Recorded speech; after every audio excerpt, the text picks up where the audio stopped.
This episode is brought to you by Shopify. Forget the frustration of picking commerce platforms when you switch your business to Shopify, the global commerce platform that supercharges your selling wherever you sell. With Shopify, you'll harness the same intuitive features, trusted apps, and powerful analytics used by the world's leading brands. Sign up today for your $1 per month trial period at shopify.com/tech, all lowercase. That's shopify.com/tech.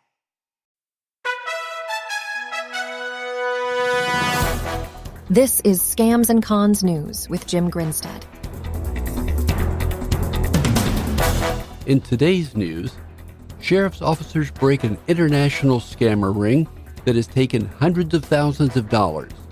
And 60 Minutes Australia asks if Belle Gibson is a liar. But we begin with the story of a woman who paid hundreds of thousands of dollars to a person who said she was on secret probation. 65-year-old William Roy Stone Jr.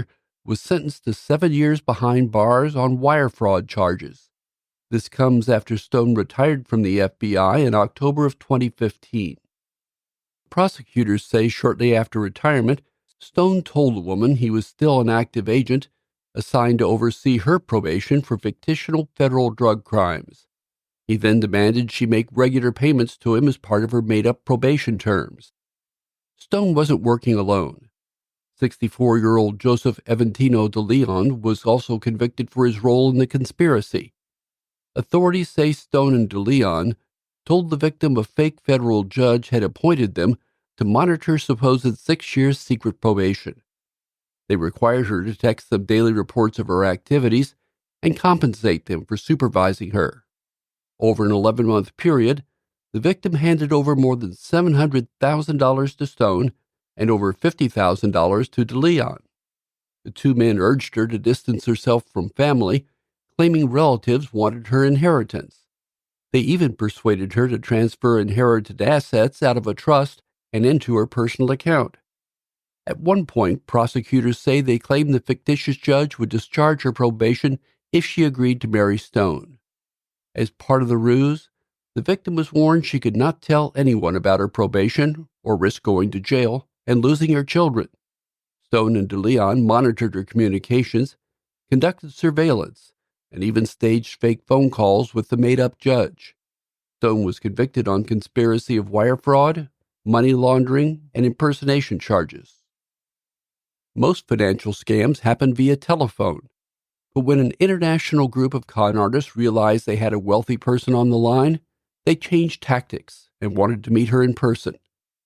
Cherokee County, Georgia sheriff's officers started tracking the scam and discovered it was part of an international ring. Fox 5 in Atlanta tells the tale. This is a large international ring that is operating outside the United States, but stealing from citizens in the United States. That's Captain Jay Baker with the Cherokee County Sheriff's Office. He says this group targeted the victim for weeks. Investigators say the crooks claimed her identity had been stolen and they wanted to help secure her assets.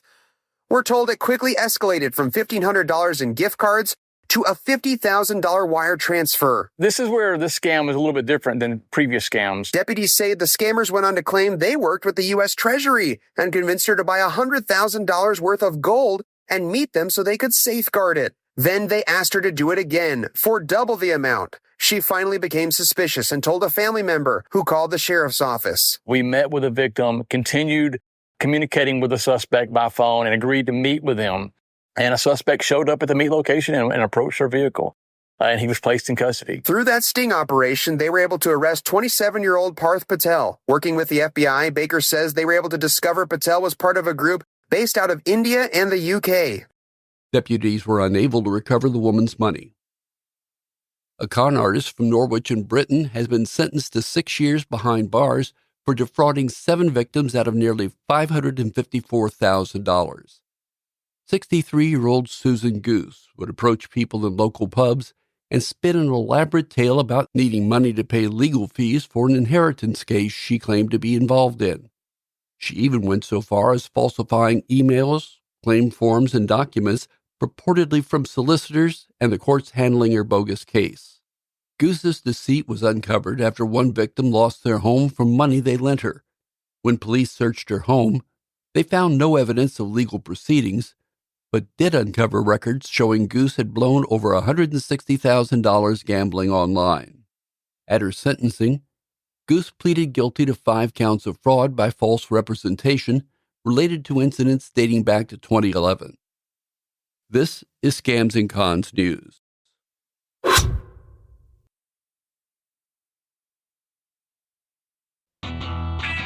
Hey there, I'm James, host of Dakota Spotlight. We're back with a new season, You Killed Chris, A Friend's Fight for Justice. It's a chilling throwback to 1968. A college freshman, Christine Rothschild, is murdered on campus during her morning walk. Join us as we dive into this unsolved case and follow a friend's relentless pursuit of the truth, all the way from the flower power era to today. Binge You Killed Chris on your favorite app or at dakotaspotlight.com.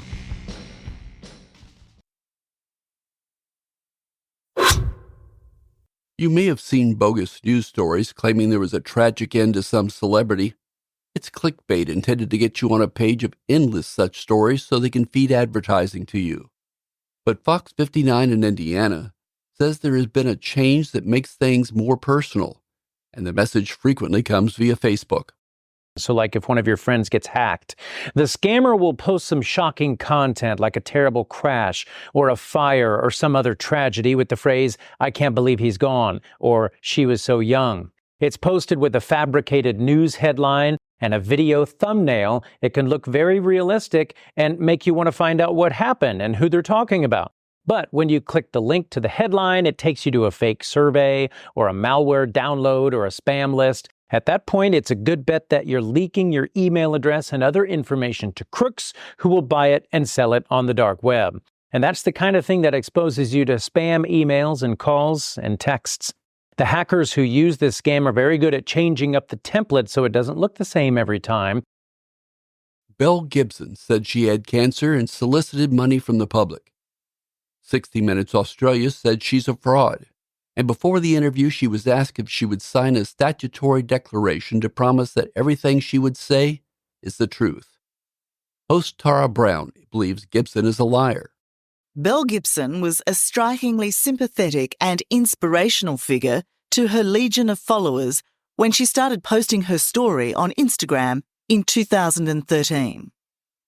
She said she was a sick young mum who found her salvation in wholesome foods and natural therapies when conventional medicine failed her. A woman who defied the doctors who told her in 2009 she had an inoperable malignant brain tumour and just 4 months to live. 4 years on, her followers lived every health high and low with her, and fellow cancer sufferers had new reason to hope. Belle said she had 2 cardiac arrests and twice died on the operating table, and told the stories in great detail on the web. The woman who pretended to have cancer and to this day still won't tell the truth that she knew she didn't. Her struggle with terminal brain cancer won the sympathy of hundreds of thousands of followers on social media here and overseas, which she then parlayed into a nice little earner, a wellness app, a cookbook, and celebrity appearances. But well before she became famous, Belle established a habit of astonishing fabrications involving myriad serious medical conditions, seemingly designed to gain maximum sympathy. You won't believe the diseases she's had. I mean, in 2009 was a really bad year for you, wasn't it? Mm-hmm. You had 3 heart operations, you suffered 2 cardiac arrests, you died twice on the operating table, you had a stroke, and you were diagnosed with an inoperable brain tumour and given 4 months to live. Correct.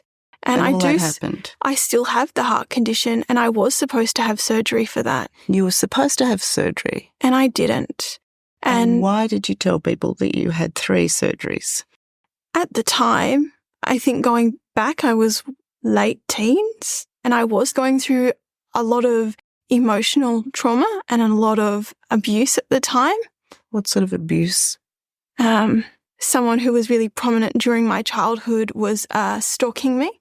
Even the brain cancer was a mystery until another doctor looked at the test results, along with new ones, and said no cancer was there. Belle believes she's the victim of people who did not tell her the truth. That's the story of scam artist Belle Gibson. But there's a coda. You're 23, right? Well, actually, how old are you?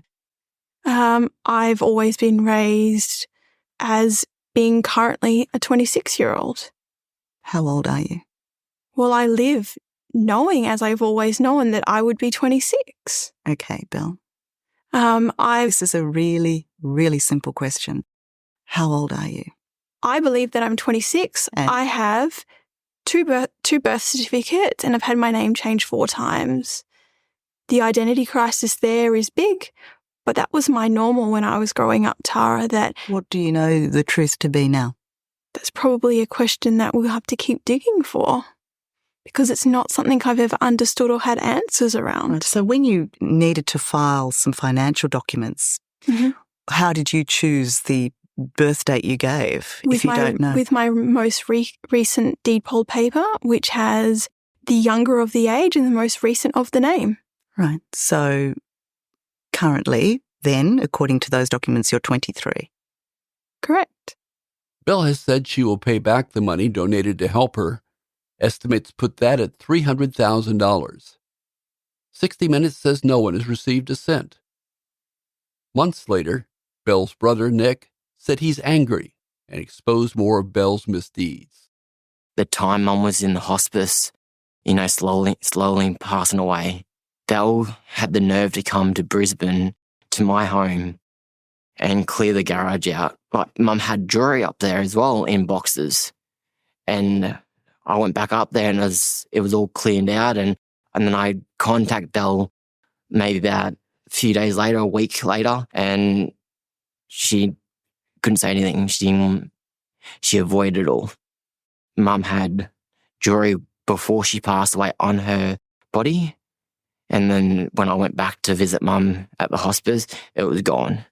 You want your sister to go to jail? Just to get a wake-up call. And if I had every single family she's hurt in front of me right now, I'll be saying sorry to them. And if I had the money, I'll give it back to them. Mark Lewis is a good guy. When he saw a car by the side of the road with a passenger shaking the driver, he was concerned.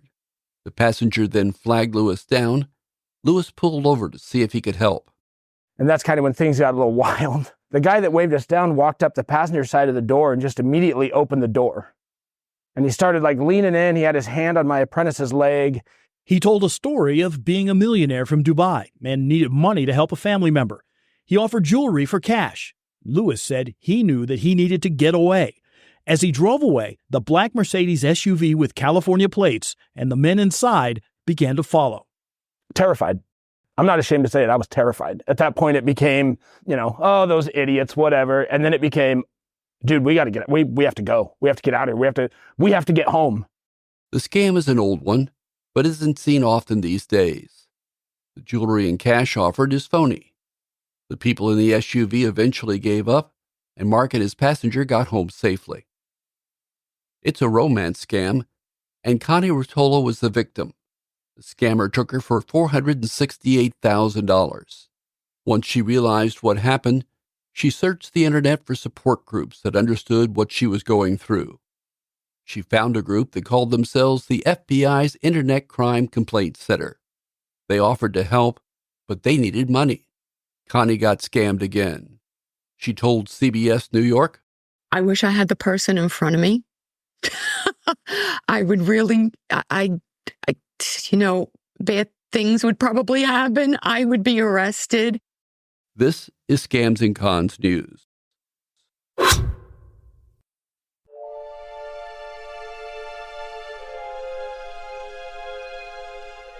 Scams and Cons is part of the Killer Podcast Network.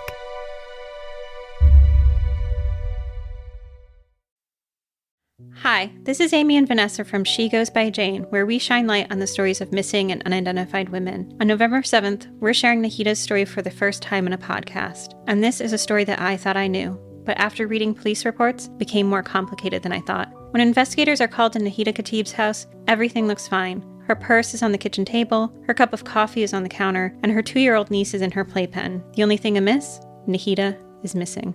Every week, we feature a poem written in honor of the person we're talking about. This week, we're joined by one of our favorite actresses. You might know her from Sister Act or King of the Hill or The Descendants. But if you're like us, you'll know her from Hocus Pocus. She's the much-beloved Kathy Najimy. Join us November 7th to hear Nahida's story.